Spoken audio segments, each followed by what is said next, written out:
All right.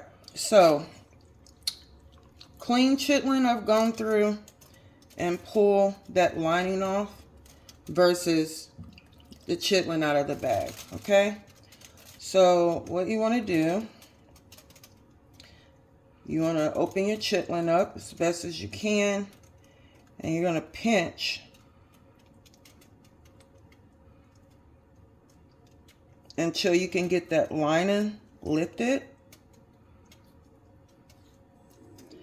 And we pull this lining off. Again, some people, after they, take the extra blobs of fat off, and I mean, I've seen some crazy stuff throughout the years. I've seen people clean chitlins with a knife.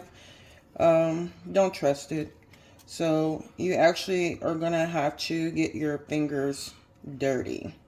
If you have on fake nails, or if you get your nails done and you want chitlins and you know you got to clean them, pay somebody else to do it that knows how to do it professionally. There are people out there that clean buckets of chitlins for holidays, and they do tax you pretty good, but it's pretty easy. All you're doing is just pulling this membrane. Sometimes the chitlin will tear too. It just depends on what part of the intestines it is. Some parts of the intestines are a lot more delicate than other spots. But pretty much once you grab that membrane, you should be able to just keep working your fingers and pulling, and it should come off easily. Okay, so it should come off as a whole. Sometimes they do tear. Now, this is how it looks after I've gone through. And sometimes when you're pulling this membrane off, you can go back through and see those little spots there. That's fine. That's how it should look. You don't want to clean a chitlin down to nothing, because now they're super expensive. I remember when they were like $15 a bucket, growing up. Well, not actually growing up. Growing up, they might have been $9 a bucket. But once I got grown, married, and in my own home and start shopping for myself and learning what groceries actually cost, I think I probably was paying about $15 for a bucket of chitlins. But these were like $32 for that 5-pound bag. Now, these are supposed to be already pre-cleaned, and in some people's eyes they are. But like I said, it just depends on your upbringing, what you were taught, how you were raised. I feel like taking this extra membrane off, you bless your food in Jesus' name. It is what it is.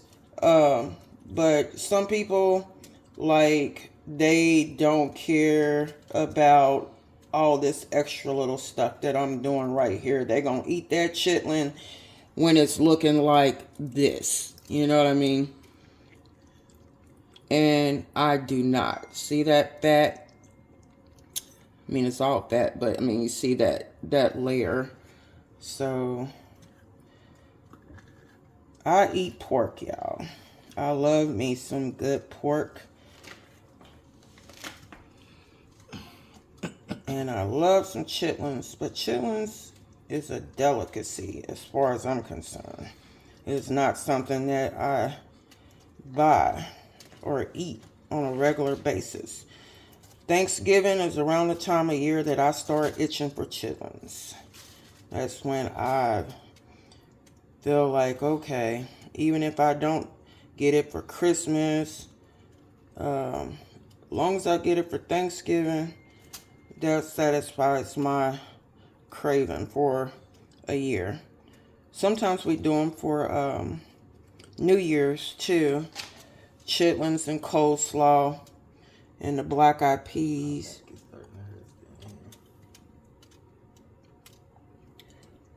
So I'm going through this right now, and I think that's pretty much it on this one. And of course, as they cook down, a 5-pound bag is going to cook down to probably 2.5 pounds.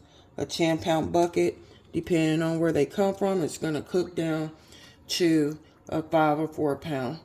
So if you want to really indulge, this is just enough for me when I'm done. And I'm going to be adding some hog mugs to it.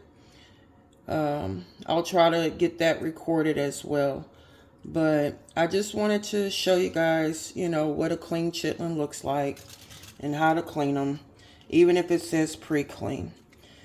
All right, so my camera guy is tired of holding my phone. So for right now, that's it. I'll be back in a little bit to show you a little bit more. Thank you.